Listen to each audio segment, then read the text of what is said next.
présentation de la flashover box de chez Hagen.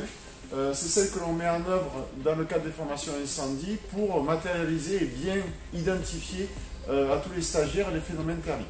Donc elle se compose d'une télécommande qui va gérer l'ensemble de la boîte, une boîte avec sa paroi vitrée qui va être siège de la chambre de combustion et tout ça alimenté par une bouteille de gaz.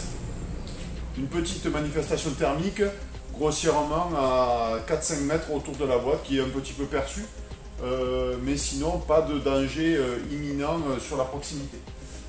Donc deuxième vidéo, dans la suite de cette présentation globale, on va venir détailler à l'intérieur les différents organes de la boîte.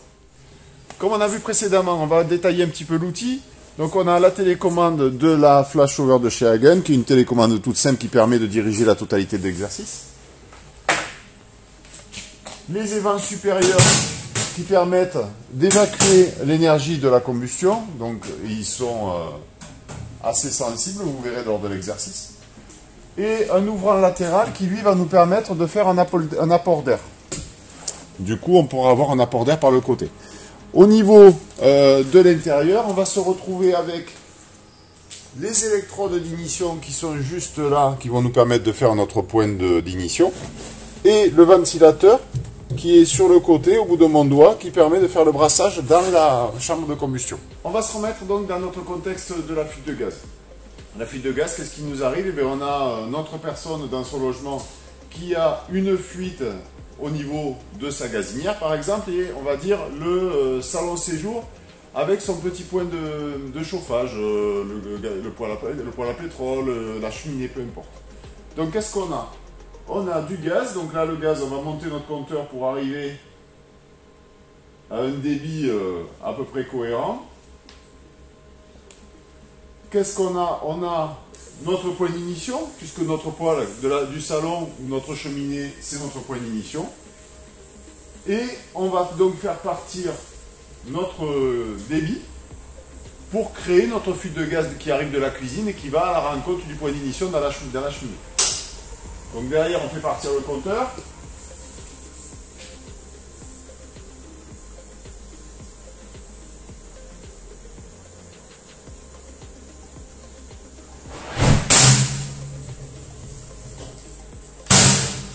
Qu'est-ce qui s'est produit? Tout simplement, notre fuite de gaz de la cuisine, elle a franchi le couloir, elle est venue dans le salon séjour. Dans le salon séjour, on avait notre chauffage qui était allumé. Ben, notre chauffage, c'était notre point d'ignition qui est juste là. Les deux se sont mis en relation, la concentration était bonne, notre limite inférieure d'explosivité était atteinte. Et derrière, on a notre inflammation de notre gaz qui est venu de la cuisine. Seconde situation. Ça arrive fréquemment, on est appelé, les habitants ont senti du gaz et nous demandent de venir faire la levée de bouteille. On arrive sur une intervention où on a du gaz, donc on peut faire découler notre débit de gaz. On arrive, on fait nos relevés d'explosimétrie et on demande à nos personnels d'aller faire les mises en sécurité. Donc ils partent avec les moyens de protection qui vont bien, les moyens de détection, ils montent dans les étages, ils vont faire sortir les gens. Et je vous rappelle que dans le contexte, on doit avoir un certain niveau de consigne de sécurité à leur rappeler avant de rentrer dans le volume. Et dont un, vous allez voir, c'est tout simple, c'est celui qui nous demande d'éviter d'apporter la source d'ignition. Parce que si on apporte la source d'ignition, qu'est-ce qui se passe?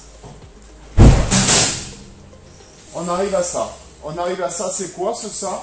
C'est simple, c'est que j'ai un volume qui a été chargé par une fuite de gaz et mes personnels, deux solutions. Soit ils montent dans les étages et ils ne se souviennent pas qu'il ne faut pas sonner aux sonnettes. Ils sonnent à la sonnette et là on apporte notre source d'ignition. Soit alors, ils ont gardé le téléphone ou le bip. Et du coup, au final, la source d'ignition peut éventuellement être sur eux. Donc les consignes de sécurité, avant même de lancer des personnels dans la zone d'exclusion, la zone dans laquelle on ne doit aller qu'avec des moyens de protection adaptés et des moyens de détection adaptés, c'est aussi de leur rappeler qu'on n'utilise pas les sources électriques et on n'apporte pas de sources électriques dans la zone d'exclusion. C'était la deuxième mise en situation. Dernière mise en situation. On a donc un certain volume de gaz qui est stocké dans un logement Alors là, je suis en train de le monter au maximum pour vous montrer le dernier phénomène. Donc un certain volume de gaz qui est à son maximum, qui va monter dans son périmètre. On est appelé parce que les gens sentent l'odeur de gaz.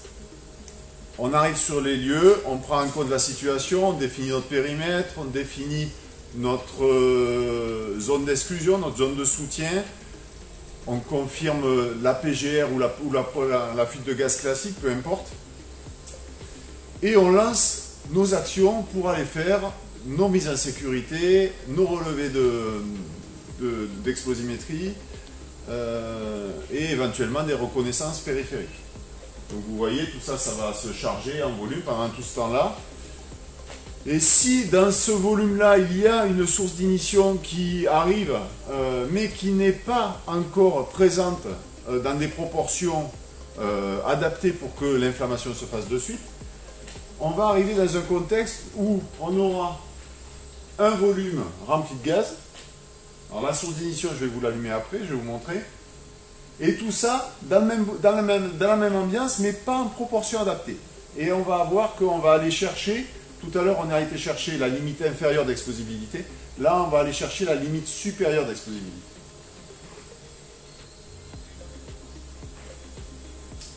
Donc à partir de là, vous voyez bien qu'on est chargé et on peut venir rajouter notre source d'ignition. Notre source d'ignition est rajoutée, mais pour autant, vous voyez bien que là, on n'a rien encore. Et là, nos personnels qui sont dans les étages en train de faire leur recours, qu'est-ce qu'ils font? Ils ouvrent des portes pour dire aux gens de partir, de sortir, mais en ouvrant les portes, il faut un apport d'air. Et ça, c'est ce que je vais vous faire là.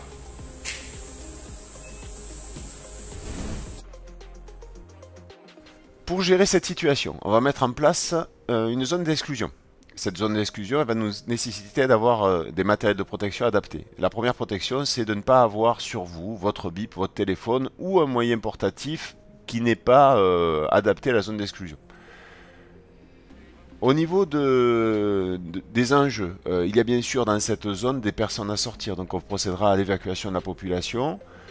Il faudra se garantir la survenue du risque, donc les coupures de gaz devront être réalisées au plus près de l'endroit où on imagine être la fuite, sinon dans tous les cas à l'entrée du bâtiment.